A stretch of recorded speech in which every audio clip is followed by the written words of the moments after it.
ಎಲ್ಲರಿಗೂ ನಮಸ್ಕಾರ. ಇಂದಿನ ನಮ್ಮ ಚರ್ಚೆಗೆ ಸ್ವಾಗತ. Shall I compare thee to a summer's day ಅಂತ ಶುರುವಾಗುತ್ತಲ್ಲ ಒಂದು ಸಾಲು. ಬಹುಶಃ ಜಗತ್ತಿನ ಅತಿ ಹೆಚ್ಚು ಕೇಳಿಬರೋ ಕವಿತೆಯ ಸಾಲುಗಳಲ್ಲಿ ಇದು ಒಂದು ಅನ್ಸುತ್ತೆ. ಖಂಡಿತ ಖಂಡಿತ. ಇದು ವಿಲಿಯಂ ಶೇಕ್ಸ್ಪಿಯರ್ನ 18ನೇ ಸಾನೆಟ್ನ ಶುರುವಾತು. ಇವತ್ತು ನಾವು ಇದೇ ಪ್ರಸಿದ್ಧ ಕವಿತೆಯ ಬಗ್ಗೆ ಸ್ವಲ್ಪ ಆಳವಾಗಿ ಮಾತಾಡೋಣ ಅಂತಿದ್ದೀವಿ. ಇದು ಶೇಕ್ಸ್ಪಿಯರ್ನ ಫೇರ್ ಯೂತ್ ಸೀರೀಸ್ ಅಂತಾರಲ್ಲ, ಅದಕ್ಕೆ ಸೇರಿದ್ದು. ಅಂದ್ರೆ ಒಬ್ಬ ತುಂಬಾ ಸುಂದರವಾದ ಯುವಕನಿಗೆ ಬರೆದ ಸಾನೆಟ್ಗಳಲ್ಲಿ ಒಂದು ಅಂತ ಹೇಳಲಾಗುತ್ತೆ. ಹೌದು.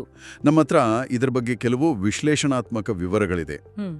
ಇದರ ನಿಜವಾದ ಅರ್ಥ ಏನು, ಇದರಲ್ಲಿ ಬರೋ ಮುಖ್ಯ ವಿಚಾರಗಳು, ಮತ್ತೆ ಕಾವ್ಯದ ಮೂಲಕ ಸೌಂದರ್ಯವನ್ನ ಹೇಗೆ ಶಾಶ್ವತ ಮಾಡಬಹುದು ಅನ್ನೋ ಶೇಕ್ಸ್ಪಿಯರ್ನ ಒಂದು ವಾದ ಇದೆಯಲ್ಲ, ಅದನ್ನ ಅರ್ಥ ಮಾಡಿಕೊಳ್ಳೋದೇ ಇವತ್ತಿನ ನಮ್ಮ ಚರ್ಚೆಯ ಮುಖ್ಯ ಉದ್ದೇಶ.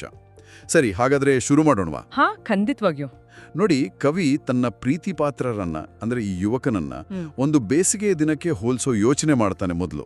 ಆದರೆ ತಕ್ಷಣವೇ ಆ ಯೋಚನೆ ಬೇಡ ಅಂತಾನೆ. ಓ, ಯಾಕೆ ಹಾಗೆ? ಸಾಮಾನ್ಯವಾಗಿ ಬೇಸಿಗೆ ಅಂದ್ರೆ ಸೌಂದರ್ಯ, ಉಷ್ಣತೆ, ಒಂಥರ ಜೀವಂತಿಕೆ, ಅದರ ಸಂಕೇತ ಅಲ್ವಾ? ಅದನ್ನ ಯಾಕೆ ಬೇಡ ಅಂತಾನೆ?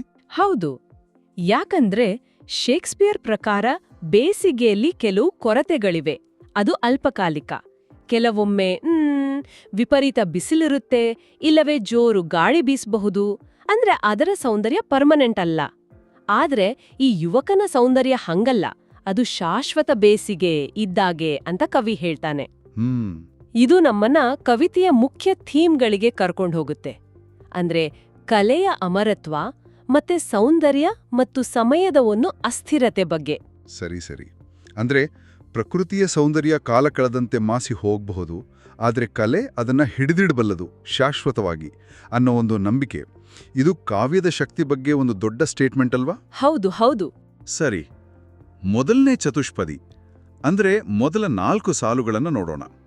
ನಾನು ಇಂಗ್ಲಿಷ್ನಲ್ಲಿ ಓದ್ತೇನೆ.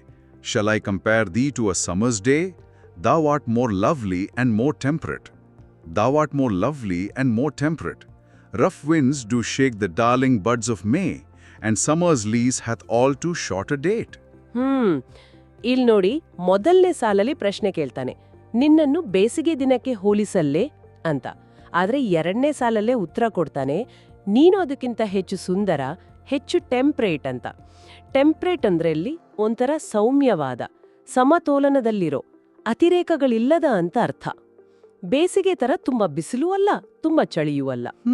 3ನೇ ಸಾಲಲ್ಲಿ ಹೇಳ್ತಾನೆ, ಮೇ ತಿಂಗಳ ಸುಂದರ ಮೊಗ್ಗುಗಳನ್ನ ಜೋರುಗಾಳಿ ಅಲುಗಾಡಿಸ್ಬಿಡತ್ತೆ ಅಂತ.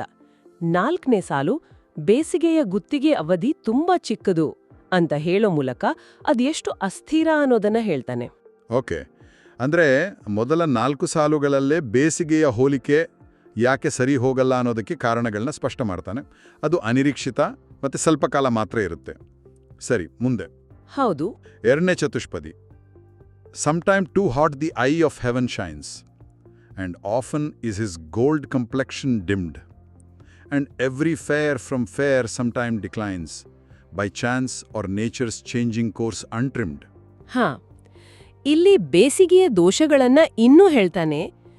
ಐ ಆಫ್ ಹೆವೆನ್ ಅಂದ್ರೆ ಸೂರ್ಯ ಅಲ್ವಾ? ಅದು ಕೆಲವೊಮ್ಮೆ ಅತಿಯಾಗಿ ಉರಿಯುತ್ತೆ, ಇನ್ನು ಕೆಲವೊಮ್ಮೆ ಅವನ ಬಂಗಾರದ ಮೈಬಣ್ಣ ಅಂದ್ರೆ ಹೊಳಪು ಮೋಡಗಳಿಂದ ಮುಚ್ಚಿ ಹೋಗುತ್ತೆ, ಮಂಕಾಗುತ್ತೆ. ಇದು ಕೇವಲ ಬೇಸಿಗೆಗೆ ಮಾತ್ರ ಅಲ್ಲ ನೋಡಿ. 7 ಮತ್ತು 8ನೇ ಸಾಲುಗಳು ಒಂದು ಯೂನಿವರ್ಸಲ್ ಸತ್ಯವನ್ನೇ ಹೇಳ್ತವೆ. ಪ್ರತಿಯೊಂದು ಸುಂದರ ವಸ್ತು, ಎವ್ರಿ ಫೇರ್, ಕಾಲಕ್ರಮೇಣ ತನ್ನ ಸೌಂದರ್ಯ ಕಳ್ಕೊಳ್ಳುತ್ತೆ ಅಂತ. ಇದು ಆಕಸ್ಮಿಕವಾಗಿ ಆಗಬಹುದು ಅಥವಾ ಪ್ರಕೃತಿಯ ಸಹಜ ಬದಲಾವಣೆಯಿಂದನೂ ಆಗಬಹುದು. ಹೌದು, ಇದು ಕೇಳೋಕೆ ಸ್ವಲ್ಪ ವಿಷಾದ ಅನ್ಸುತ್ತೆ. ಪ್ರಕೃತಿಯಲ್ಲಿ ಯಾವುದು ಪರ್ಮನೆಂಟ್ ಅಲ್ಲ ಅನ್ನೋ ಅರಿವು ಮೂಡಿಸುತ್ತೆ. ಆದರೆ ಶೇಕ್ಸ್ಪಿಯರ್ ಇಲ್ಲಿಗೆ ನಿಲ್ಸಲ್ಲ ಅಲ್ವಾ? ಖಂಡಿತ ಇಲ್ಲ. ಮುಂದಿನ ಭಾಗದಲ್ಲಿ ಒಂದು ದೊಡ್ಡ ಬದಲಾವಣೆ, ಒಂದು ತಿರುವು ಬರುತ್ತೆ ಅಂತ ಅನ್ಸುತ್ತೆ. ಹೌದು, ಅದೇ ಮುಖ್ಯ. 3ನೇ ಚತುಷ್ಪದಿ. But the eternal summer shall not fade, nor lose possession of that fair thou owest, nor shall death brag the wanderest in is shade, when in eternal lines to time thou growest. ಹೌದು, ಇಲ್ಲಿ ನೋಡಿ, but ಆದರೆ ಅನ್ನೋ ಪದದಿಂದ ಕವಿತೆಯ ದಿಕ್ಕೇ ಬದಲಾಗುತ್ತೆ. ಇದನ್ನೇ ವೋಲ್ಟಾ ಅಂತ ಕರೀತಾರೆ, ಅಂದ್ರೆ ತಿರುವು.